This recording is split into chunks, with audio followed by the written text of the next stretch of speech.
નાસ્તા ફરતા આરોપીને પકડી શોધી લાવ્યા નટુભાઈને, કારણ કે વિસનગરની બરબાદી, વિસનગરની આર્થિક હત્યા કરવાવાળા આરોપીને પકડી લાવે એટલે જેટલું આ વિસનગર પોલીસનો આભાર ઋણી છે એટલું બીજું કોઈ નહીં હોય શકે. કારણ કે વિસનગરની કમર તોડી નાખી છે, વિસનગરની રોજગારી છીનવી નાખી છે, વિસનગરની કેટલીય મા બહેનોએ આત્મહત્યા કરવી પડી આ માણસના કારણે. એટલે કાયદામાં આવતી બધી જ ભાષાઓનો ઉપયોગ કરજો સાહેબ. અને ઘણા બધા રાત દબાયેલા છે. 400 કરોડ ગામના ગયા છે 2024 માં, આજે મલ્ટીપ્લસ કરીએ ને તો 8000 કરોડ રૂપિયા થાય. એ 8000 કરોડ રૂપિયાનો વિશ્વાસ મહેસાણા પોલીસ પર ગામનો છે, આ ગુજરાત રાજ્યનો છે, બરાબર. એટલે હવે બીજું કઈ તમને અભિનંદન આપીએ છીએ, તમે 24 ગોતી લાયા પેલા તો આને.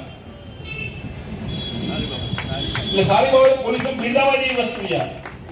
અને જે એ મેટર, એ આપણી મેટર નથી, લાયા એ મેટર છે. લેટ જો એ આપણો મેટર નથી, પકડી લાયા 24 વર્ષે એ બહુ મોટી વસ્તુ છે. અને વિસનગર પોલીસ સારી કામગીરી કરે છે. લેટમાં તો રહેલા એવા દરેક જિલ્લામાં, બરાબર. અને એ લેટ નહીં, એ હરે પડે શોધવા માટેની તૈયારી. અને તમે એમ પણ વિચારી શકો કે 24 વર્ષે એને ભૂલ્યા નથી. એટલે સાહેબ અભિનંદન પાત્ર છે. વિચારવું એ આપણી ઉપર. નહીં, બહુ સારી વસ્તુ છે, લાયા માટે મોટી વસ્તુ છે. Thank you. અને વિસનગર પોલીસ જે છે એ ડીવાયએસપી સાહેબ બી કંઈ બી કામ હોય ત્યારે અમારું કામ સાંભળે છે અને કરે છે. અમારા ઇન્સ્પેક્ટર શ્રી પણ વિસનગર જાતે ટ્રાફિકના પોઈન્ટ પર જાતે ઊભા રહે છે. બહુ ઓછા ઓફિસરો હોય છે કે જે ખરા તડકે ઊભા રહેતા હોય છે. અને ગામ છે થોડી તકલીફ ટ્રાફિકની, ઘણા જે જાહેરનામાનું વાયોલન્સ થાય એ પણ હવે એ બધું જોવા જઈએ તો વિકાસ નહીં થઈ શકે, પણ છે સારું કામગીરી છે. આપ સાહેબને વિસનગર પોલીસનું કામ તો સારું છે જ સાહેબ, અમારે અમે જોઈએ તો સારું છે. પરંતુ ટ્રાફિકના હિસાબે બંસર મોલથી કમાણા ચોકડી સુધી ગાયોનો એટલો બધો ત્રાસ છે. અને બધી સ્કૂલો ત્યાં આગળ આવી છે. એટલે હા, ગાયોનો ત્રાસ બહુ છે સાહેબ. આ પોઈન્ટ નોંધ કરજો, તમે જાતે જોજો એટલે તમને ખ્યાલ આવશે કે કેટલી તકલીફ નાના બાળકોને પડે છે. એટલે ગાયો લગભગ 10 વખત જો આખો એટલી રોડ પર સુધી, રોડ એક જ ચાલુ છે, એક રોડ બિલકુલ બંધ છે. આમાં એક જ રોડ પર આવે અને છોકરો નિશાળે જતો હોય છે. એટલે ભયંકર તકલીફ છે. એટલે આ જરા ઘટતું કરવા આપ સાહેબને નમ્ર વિનંતી. આજ રોજ વિસનગર સિટી પોલીસ સ્ટેશનના વાર્ષિક ઇન્સ્પેક્શન દરમિયાન લોક દરબારનો કાર્યક્રમ રાખવામાં આવેલ, જેમાં વિસનગર શહેરના અગ્રણીઓ, શ્રેષ્ઠીઓ, વેપારીઓ તથા નગરજનો હાજર રહેલા. લોક દરબાર ખૂબ સારા વાતાવરણમાં યોજાયેલો હતો.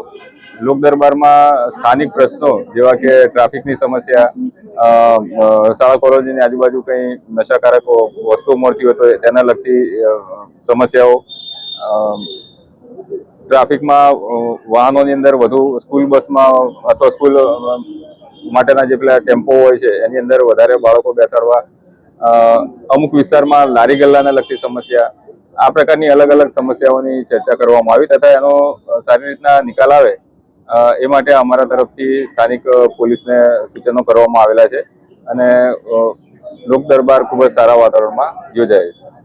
વાર્ષિક ઇન્સ્પેક્શન નગર મહેસાણા જિલ્લા પોલીસ ઇન્સ્પેક્ટર સોલંકી સાહેબ, વિસનગર ડિવિઝન પોલીસ અધિક્ષક શ્રી ચૌહાણ સાહેબ તેમજ વિસનગર શહેરના સાહેબે સામે આપણે જવાબ આપ્યા. જ્યારે હું હાજર થયો ત્યારે સાહેબે લગભગ એકાદ વીકમાં મિટિંગ કરી ત્યારે સાહેબે મને સૂચના આપેલી કે ટ્રાફિક માટે ઇસ્યુ ના હોવું. ત્યારથી માંડીને ખુદ બંને ટાઈમ રેલવે ફાટક ખુદ જાતે લો.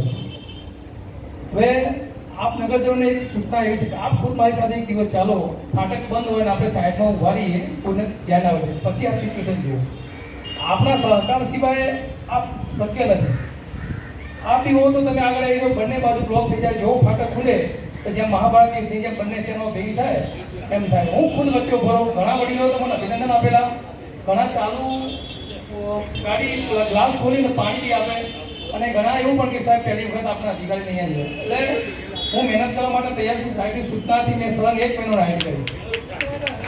એના સાક્ષી છે રાકેશભાઈ કે સાહેબ તમારી રાઈડ ક્યારે હોય કે તમે રોજ હો છો. મેં શરૂઆતમાં 1 મહિનો સાહેબની સૂચના મને મળી તો મેં મહેનત કરી જશે. તમારા સહકાર સિવાય શક્ય નથી. કોઈ પણ જગ્યાએ આપણે ઇસ્યુ સાથે 112 છે અમારી, ગાડી સરકારી ગાડી તો તરત પોલીસ આવશે ના હોય ડાયરેક્ટ ફોન કરો. ઘણી વખત માર્કેટ એરિયામાંથી ફોન આવે, કોઈ ગાડી રોકી હોય તો એમની ભલામણ સાહેબ જવા દેજો, આના વગર ચાલે એવું નહીં, તો બસ અમે પ્રેક્ટિકલ બની જવા દેતા હોય છે. એટલે માગણી, લાગણી અને વિનંતીને સાથે રાખીને મેં પ્રયત્ન કર્યો છે. રોજ અહીંયા 11:30 પોણા 12 થાય એટલે એથી ચાલતા નીકળવાનું, લારીઓ હટાવતા સીધો ફાટકે જવું, 1:45 ગાડી જાય પાછા ચાલતા પાછા આવીએ. આ લારીમાં નેતાજી એટલે સાહેબ કિશોરભાઈ પટેલ એમની ભલામણ હતી કે આ માઇકના ભૂગા ચાલુ છે. સાહેબ આપણે અત્યારે બતાવો, આપણે 30-40 આપણે પડ્યા છે કલેક્ટ કરેલા. ગરીબ લોકોને મેં દંડ નથી આપ્યો સાહેબ, એ આજીવિકા ચલાવતા એનો આપણે દંડ નથી આપ્યો.